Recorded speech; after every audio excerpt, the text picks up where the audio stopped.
नमस्कार, स्वागत है आपका हमारी खास पेशकश में। और आज हम मुनाफे की मंडी में सबसे ज़्यादा हमारा फोकस रहेगा बुलियन मार्केट को लेकर। और आज हमारे साथ 4 खास मेहमान हैं। कुमार जैन साहब है, चेयरमैन हैं उमेद मल त्रिलोकचंद जवेरी से।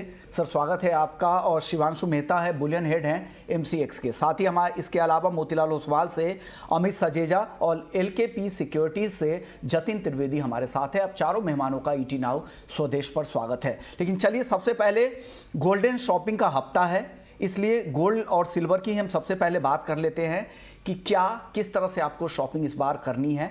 एक्सचेंज के प्लेटफॉर्म का आप कैसे फ़ायदा उठा सकते हैं इस गोल्डन शॉपिंग में। हमारे साथ शिवांशु जी मौजूद हैं एमसीएक्स की तरफ से।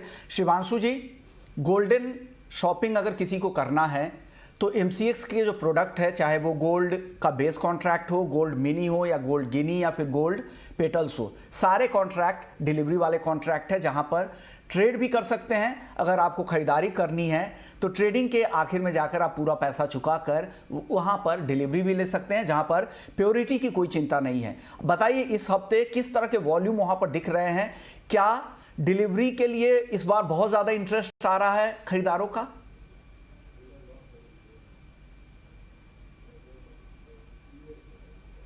सबसे पहले तो विश्व मोहन जी, आपको और आपकी पूरी टीम को धनतेरस की और आने वाली शुभ दीपावली की हार्दिक शुभकामनाएं एमसीएक्स की तरफ से। जहां तक आपने ऑलरेडी सब कुछ तो बता ही दिया है, ब्यौरा सही दिया है। हर एक डिनोमिनेशन का प्रोडक्ट रहता है और दिवाली का जिस तरह से एक जुड़ाव गोल्ड के साथ है, वैसे ही गोल्ड का जुड़ाव एमसीएक्स के साथ शुरू से रहा है। इसके अंदर निवेशक भी इन कॉन्ट्रैक्ट्स का प्रयोग कर सकते हैं और देखा यह जाता है कि ज्वेलर्स, क्योंकि इस सीजन में उनकी बिजनेस रिक्वायरमेंट्स बढ़ जाती हैं, तो वो प्राइस रिस्क मैनेजमेंट, हेजिंग हमारे यहाँ पे उनकी अमूमन बढ़ती हुई नजर आती है। और जो ऑप्शंस प्रोडक्ट्स हैं उनके अंदर एक अच्छा खासा एक पार्टिसिपेशन देखा जा रहा है, चौतरफा भागीदारी देखी जा रही है। आपने पिछले हफ्ते की बात की तो वैसे तो देखा जाए रिसेंटली जो गोल्ड का बड़ा ऑप्शन है 1 किलोग्राम का, उसने भी कीर्तिमान स्थापित किया था मई में 4,600 करोड़ के करीब टर्नओवर का।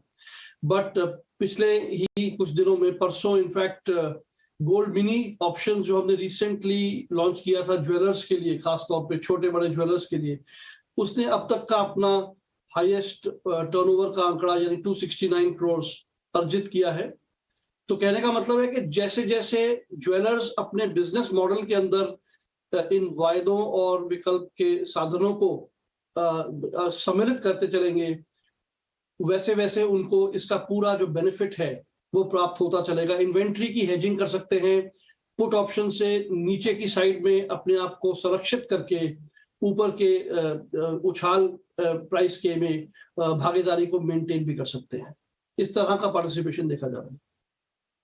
अब मेकिंग चार्ज यानी जो डिलीवरी अगर किसी को लेना है तो इस पर भी बात कर लेते हैं कि कई लोगों को कॉस्ट को लेकर भी कई सारे सवाल आते हैं। कई दर्शक पूछते हैं कि अगर हम गोल्ड के एमसीएक्स में ट्रेड कर रहे हैं, स्टॉप लॉस ट्रिगर हम नहीं करना चाहते, हम डिलीवरी लेना चाहते हैं, तो डिलीवरी के कॉस्ट क्या होंगे? गोल्ड मिनी की अगर वो डिलीवरी लेते हैं, एक लॉट में उन्होंने ट्रेड किया है, तो उसका कॉस्ट क्या होगा? गोल्ड गिनी का क्या होगा और गोल्ड पेटल्स का क्या होगा? जहां तक छोटे कॉन्ट्रैक्ट्स का सवाल है, उसमें जो पारदर्शिता एक्सचेंज पे प्राप्त होती है, transparency in price, order book liquid रहती है, सबसे पहला तो ये बेनिफिट रहता है। काउंटर पार्टी रिस्क नहीं रहता है।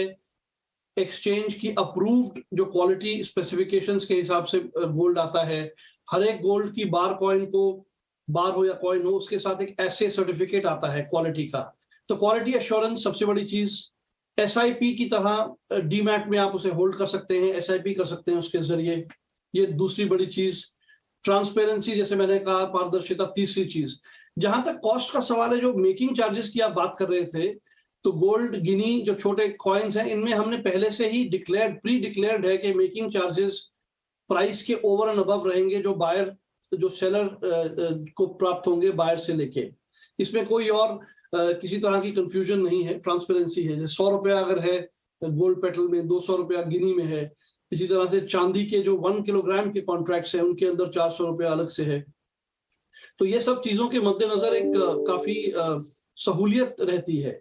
कॉस्टिंग का तो कुछ ऐसा इसके अंदर है ही नहीं। अगर आप उसको होल्ड करते हैं तो जो वॉल्टिंग चार्जेस हैं वो ₹3.5 पर डे हैं, पर बार, जिसका आपने जिक्र किया गोल्ड मिनी का। तो ऑल इन ऑल ये एक अच्छा एक विकल्प बन जाता है इन्वेस्टर्स के लिए डिलीवरी लेने का भी। हालांकि डिलीवरी इन कॉन्ट्रैक्ट्स में मंथ एंड पे आती है, क्योंकि ये स्पॉट नहीं है। फ्यूचर्स का जो टेनर है वो रेगुलेटरी तौर पे प्री फिक्स्ड होता है, तो मंथ एंड पे डिलीवरी आती है, बट लोग लॉक इन करके अक्यूमुलेट करते हैं इलेक्ट्रॉनिकली और बाद में डिलीवरी लेके जाते हैं।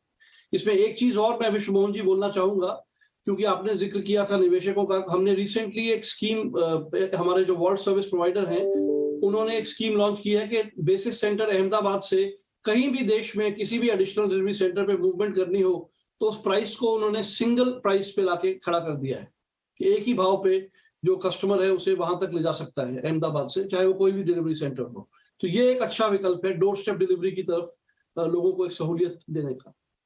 प्लेटफॉर्म का फायदा आपको ये है कि एक तो आप तो ट्रेडिंग करना चाहते हो तो ट्रेडिंग करें, अगर डिलीवरी लेना चाहते हैं तो क्वालिटी को लेकर आपको कोई चिंता है नहीं, इसलिए कि लंदन बुलियन मार्केट एसोसिएशन और MCX से जो अप्रूव्ड जो सप्लायर होंगे उनके ही गोल्ड या सिल्वर आपको डिलीवर किए जाएंगे। और जो डिलीवरी के लिए जो मेकिंग चार्ज होंगे वो भी बहुत ही मिनिमल है, ₹100 से ₹400 तक का, वो भी कॉन्ट्रैक्ट साइज के हिसाब से आपको डिलीवरी चार्ज लिए जाते हैं। सर, वॉल्ट के स्टोरेज कॉस्ट की बात की, उस पर कुछ क्लैरिटी चाहिए। कई सारे दर्शक मैसेज करके पूछते रहते हैं, अगर मैं डीमैट में ही छोड़ना चाहता हूं, एक समय के बाद लेना चाहता हूं, तो वॉल्ट का क्या चार्जेज है, कुछ उस पर सफाई चाहिए। और सर जी हाँ, ये सारी चीजें सर्कुलर एक्सचेंज के आते इस पे ऑलरेडी आए हुए हैं, स्पष्ट हैं। जैसा मैंने कहा कि गोल्ड मिनी है तो ₹3.5 पर डे पर केजी पर बार की उसके अंदर कॉस्टिंग है वॉल्टिंग की, और बड़े किलोग्राम में ₹35 की है पर बार।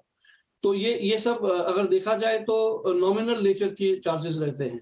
इसके अंदर जो कन्वीनियंस और अश्योर्ड क्वालिटी की जो बाकी बेनिफिट्स हैं वो इसको फार आउटवे करते हैं। यानी जो वॉल्ट की जो कॉस्टिंग है वो भी काफ़ी कम है, डिलीवरी और यानी मेकिंग चार्ज का जो कॉस्ट है वो भी काफ़ी कम है, और प्योरिटी की कोई चिंता नहीं। तो तमाम ऐसी सुविधाएं हैं जो इस त्योहारी सीजन अगर आप MCX के प्लेटफॉर्म का इस्तेमाल करके भी खरीदना चाहते हैं तो आपके लिए बेहतर है। आप अगर शादियों के सीजन में यानी आप चाहते हैं कि फिजिकली इसका बाद में इस्तेमाल करें, पहले डिलीवरी ले ले, तो बार कॉइन के तौर पर जो आपकी डिलीवरी गिनी या फिर बार में जो होगी उसे आप बाद में ज्वेलरी भी बनवा सकते हैं। शुक्रिया मेहता जी, आपने वक्त निकाला शिवांशु जी, और पूरी जानकारी दी कि इसके इन प्रोडक्ट्स का कैसे इस्तेमाल कर सकते हैं। चलिए अब हाजिर बाजार की बात करते हैं। हमारे साथ कुमार जैन साहब हैं। हाजिर बाजार में किस तरह की बाइंग हो रही है, मुंबई के बड़े ज्वेलर हैं कुमार जैन साहब। सर, इस बार किस तरह का रिस्पांस मिल रहा है ग्राहकों की तरफ से, और किस तरह की डिमांड की पूरे फेस्टिव सीजन में आप लोग उम्मीद कर रहे हैं? हमारे सभी दर्शकों को दिवाली पर्व की बहुत बहुत शुभकामनाएं। बहुत अच्छी शुरुआत हम लेकर बैठे हैं गणेश उत्सव में, फिर रक्षाबंधन पे, उसके बाद धनतेरस, दशहरा पे, और अब जो शुरुआत है इस दीपावली की। तो दीपावली के भी बहुत बड़े कारण बने हुए। अब की बार सबसे मुख्य कारण बना हुआ 139 साल बाद में इस बार ऐसा बड़ा पर्व आया है कि एक साथ 2 दिन धनतेरस आए हुए हैं। इसकी वजह से इसको बहुत अतिशय शुभ मानते हुए लोग भरपूर खरीदारी करेंगे।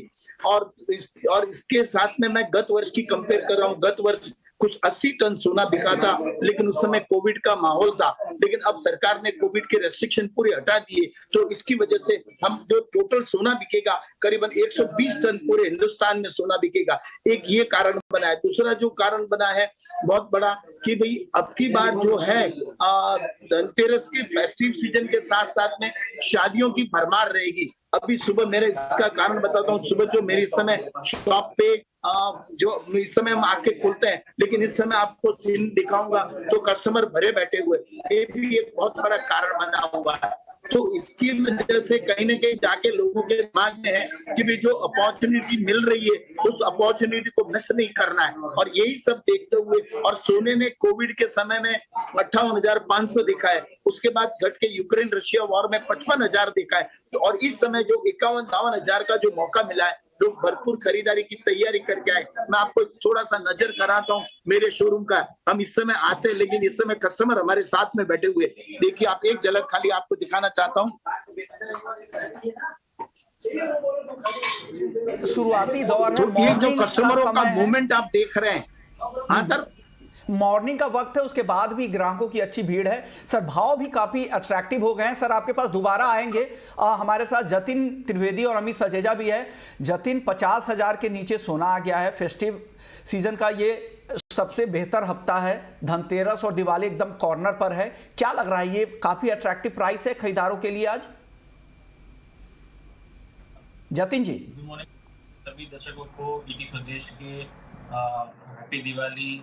आने वाले दिवाली जो पूरा का एक साल, जो आने वाला साल है वो बहुत ही लाभदायक हो, यही आशा करते हैं। बात रही सोने की, तो ये जो 50,000 के नीचे जो प्राइसेस स्लिप हुए वो थोड़ा सा सरप्राइज रहा है, जिस तरह से डॉलर इंडेक्स ने रिएक्शन दिया है।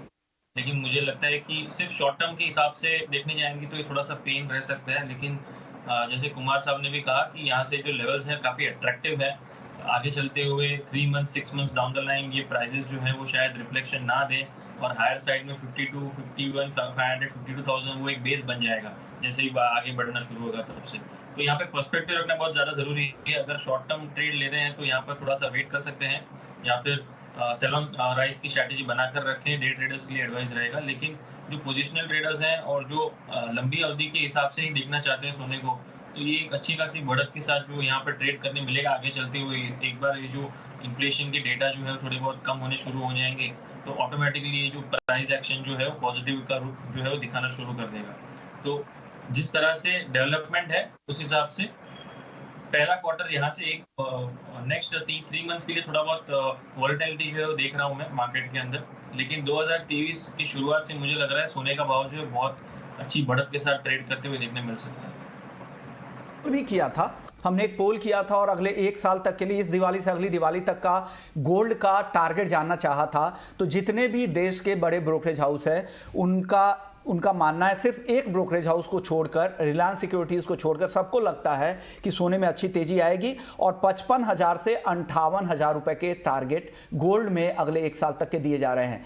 अमित सचेजा जी, आपको क्या लगता है, लंबी अवधि के लिए सोना मौजूदा लेवल पे कितना अट्रैक्टिव है? 50,000 रुपए के नीचे है भाव। जी देखिए, पहली बात तो धनतेरस की और दिवाली की शुभकामनाएं सभी दर्शकों को और आपको भी।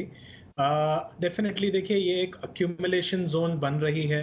जो ये गिरावट है इसका फायदा लिया जा सकता है एक्यूमुलेशन के लिए। रुपये का जो डेप्रिसिएशन है वो भी कहीं ना कहीं डोमेस्टिक गोल्ड प्राइजेस को निचले स्तरों पे सपोर्ट करता रहेगा, क्योंकि रुपये डेप्रिसिएशन का दौर भी अगले 3 या 4 महीने जारी रहने की उम्मीद है। तो ये जो एक भाव है कॉमेक्स या स्पॉट गोल्ड में नीचे आए हैं, वो एक अट्रैक्टिव दाम दिख रहे हैं। 1580 1560 के नीचे इमीडिएट तौर पे जाता हुआ नहीं दिखता, और वहाँ से जो बाउंस बैक आएगा वो बहुत शार्प हो सकता है, जैसे हमने 2 या 3 हफ्ते पहले देखा था। लगभग $120 की रैली एक ही हफ्ते में देखने मिली थी।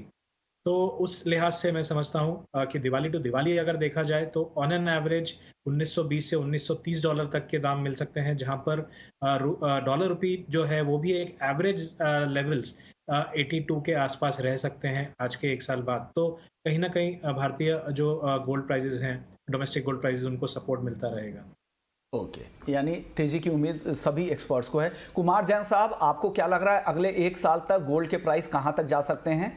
क्या आपका अनुमान क्या कह रहा है?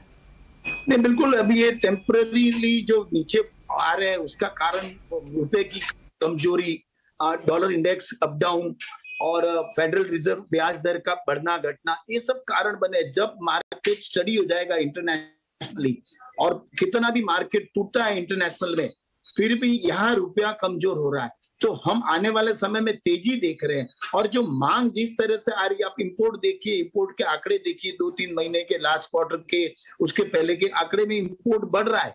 तो कहीं ना कहीं जो मांग है वो एक तेजी रहेगी। मैंने पहले भी आपको कारण दिया कि शादियां इस साल रिकॉर्ड ब्रेक शादियां हैं, तो मिड जुलाई तक शादियों का बाइंग रहेगी। और हिंदुस्तान में ऐसा भी अनुमानित है कि भाई 25,000 टन सोना पड़ा है।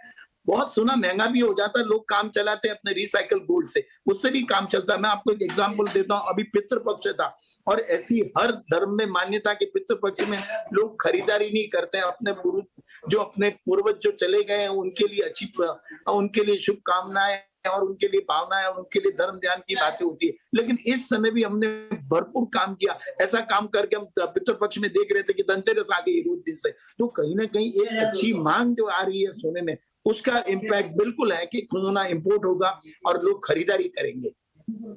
यानी कुल और मिलाकर जहाँ मतलब तक माहौल भाव का काफी सवाल है, पॉजिटिव है। और जिस तरह से एक्सटेंडेड शादी का सीजन है, लग रहा है कुमार जैन साहब को कि ये खरीदारी चलती रहेगी। चलिए अब चांदी की बात कर लेते हैं। चांदी भी 56,000 के आसपास आ गई है। जतिन जी, क्या लग रहा है आपको, चांदी में कितनी तेजी की उम्मीद कर रहे हैं? हालांकि चांदी में भी हमने एक पोल किया था जिसमें 62,400 से 85,000 रुपए तक के टारगेट आ रहे हैं अगले एक साल में। आपको क्या लग रहा है, अगले एक साल में अगर कोई चांदी करंट लेवल के आसपास इन्वेस्टमेंट करता है तो कहां तक जा सकती है? देखिए सिमिलर काइंड ऑफ व्यू है कि फर्स्ट यहाँ से 3 महीने जो है वो थोड़ा बहुत वॉलेटिलिटी का कारोबार जो है कंटिन्यूड रहेगा। जिस तरह से फेडरल रिजर्व ने इंजेक्शंस डाले हैं इन्फ्लेशन को कंट्रोल में लाने के लिए, और जो इंटरेस्ट रेट की जो साइकिल चल रही है वो अगले 3 महीने तक और थोड़ा सा पेन दे सकती है। उसी के चलते हुए डॉलर इंडेक्स की जो तेजी है उसके कारण सोने और चांदी के ऊपर थोड़ा बहुत प्रेशर जरूर बना रहेगा। लेकिन ये एक्यूमुलेशन जोन रहेगा, 55,000 से लेकर 50,000 के बीच का जो जोन है वहाँ पर एक्यूमुलेशन स्ट्रैटेजी जो है बनाकर रखनी चाहिए लंबी अवधि के जो पोजिशनल ट्रेडर्स हैं। हायर साइड में 60 से लेके 65 एक इमीडिएट बैरियर रहेगा। तो ये जो जब भी 60,000 के ऊपर के प्राइजेस मिलते हैं तो वहाँ पर मुनाफा वसूली करते रहना चाहिए, और 55,000 के आसपास जैसे जैसे प्राइजेस मिलते हैं वहाँ पर बाइंग करना चाहिए। ये जो पोजिशनली जो ट्रेडर्स है उनको सिल्वर में ये स्ट्रैटेजी रखनी चाहिए, क्योंकि ये गोल्ड के जैसा नहीं होता है कि वन साइड जो है वो होल्ड हो जाएगा रेट। ये रेट जो है फ्लक्चुएशन होते रहते हैं बीच में। सो पोजिशनली अगर मैं एक साल के दायरे में देखूं तो मैं सिल्वर को देख रहा हूँ 65,000 से 70,000 के आसपास के लेवल्स जो है वो आसानी से आने चाहिए। एक बार ये जो साइकिल जो है वो थोड़ी बहुत धीमी गति जो आनी शुरू हो जाएगी इंटरेस्ट रेट की, और इन्फ्लेशन के नंबर्स नीचे आने शुरू हो जाएंगे, तो एक बड़ा ट्रिगर मिल जाएगा गोल्ड सिल्वर को यहाँ से एक पॉजिटिविटी का कारोबार जो है वो दिखाने का। यानी 65 से 70,000 अगले एक साल में चांदी आ सकती है, ऐसा जतिन को लगता है। अमित जी, आपका टारगेट क्या है अगले एक साल के लिए चांदी के लिए? जी देखिए, ऐसा लगता है कि परसेंटेज टर्म्स में चांदी जो है गोल्ड के रिटर्न्स को बीट कर सकती है, क्योंकि जो एक एवरेज लेवल हम देख रहे हैं वो 70 से 73,000 तक का देख रहे हैं। और जो एक्यूमुलेशन जोन होगी वो 54 से 52 के करीब होगी, यानी वहां से करीबन 38 से 40% का अप्रिसिएशन देखा जा सकता है। इसका कारण ये भी है कि कहीं ना कहीं एक जो ब्याज दरें, जैसे जतिन जी ने भी बताया, कि पीक आउट होने के possibilities second half of next year में हो जाएंगे, जिसके बाद जो इन्फ्लेशन का जो एक इम्पैक्ट है, क्योंकि इन्फ्लेशन को नीचे आने में फिर भी टाइम लगेगा। जो नेगेटिव इम्पैक्ट है ब्याज दरें बढ़ने का वो हम ऑलरेडी डिस्काउंट होता हुआ देख चुके हैं गोल्ड सिल्वर में। जो पॉजिटिव एस्पेक्ट है इन्फ्लेशन का वो नेक्स्ट ईयर के सेकेंड हाफ में प्राइजेस को दोबारा ऊपर की तरफ ले जाएगा। तो चांदी को लेकर ये भी है। कुमार जैन साहब, छोटा जवाब दीजिएगा सर, वक्त कम है। चांदी की डिमांड किस तरह की हाजिर में आपको दिख रही है और क्या उम्मीद प्राइस को लेकर हो रही है? हाँ बिल्कुल, जहां तक चांदी का सवाल है, इस समय हम झूम परचेज भी कर रहे हैं और सेल भी कर रहे हैं। हर कोई कस्टमर, जो बजट वाला कस्टमर आता है, उसको पूजा के लिए चांदी की प्रायोरिटी रहती है। अभी भी कोई कस्टमर था 2 मिनट पहले, तो उसको हमने कहा भाई तेरा बजट क्या है, तो बोला अंदाज मेरे को 10,000 के आसपास से। तो हमने भाई 2 ग्राम तेरा सोना आ जाए, बोले नहीं हमको पूजा के लिए चांदी चाहिए। तो ये दिवाली के पीरियड तक चांदी की हमेशा मांग रहती है, और इस समय सोना चांदी लगभग 59,000 के आसपास कुछ चल रहा है। तो इससे ज्यादा दिवाली के बाद तुरंत बाद में तो एक बार चांदी नीचे आएगी, फिर धीरे धीरे ग्रेजुअली आप देख रहे हैं कि दिसंबर और जनवरी, फरवरी, मार्च में शादियों की डिमांड से अपने यहाँ पे प्रचलन है, शादियों में बहुओं बेटियों को सोने के साथ साथ चांदी के बर्तन वगैरह भी दिए जाते हैं, चांदी के बार दिए जाते हैं, और इन्वेस्टर जो लोग रहते हैं वो चांदी सोने में इक्वली इन्वेस्ट करते हैं। और इंडस्ट्री का जो सवाल है, थोड़ी थोड़ी इंडस्ट्री में चांदी की खपत रहती है, लेकिन चांदी की फ्लो है, हिंदुस्तान में भी चांदी, अपनी चांदी आती है। तो इसकी वजह से इतना मैं समझ नहीं करता कि लंबी तेजी आएगी कहीं ना कहीं जाके। और जो इस समय रेट चल रहा है उससे मैक्सिमम 20% और भाव बढ़ सकता है। मतलब अगर 60,000 देखते हो तो 12 यानी 70-72 के आसपास चांदी मैक्सिमम जाएगी, इससे ज्यादा चांदी में तेजी साल नहीं में 20% तक की तेजी की उम्मीद कुमार जैन साहब को लग रहा है। शुक्रिया कुमार जैन साहब, आपने वक्त निकाला और गोल्ड सिल्वर के हाजिर बाजार का हाल बताया, साथ ही जो प्राइस को लेकर जो आपको सेंस मिल रहे हैं वो भी पूरा आउटलुक समझा दिया। अमित जी, अब फटाफट से ट्रेडिंग कॉल्स ले लेते हैं आप दोनों मेहमानों से, 10-10 सेकंड में सिर्फ बताइएगा, वक्त कम है। अब अमित जी, सबसे पहले गोल्ड और सिल्वर का इंट्राडे के लिए क्या टारगेट और क्या स्टॉप लॉस है?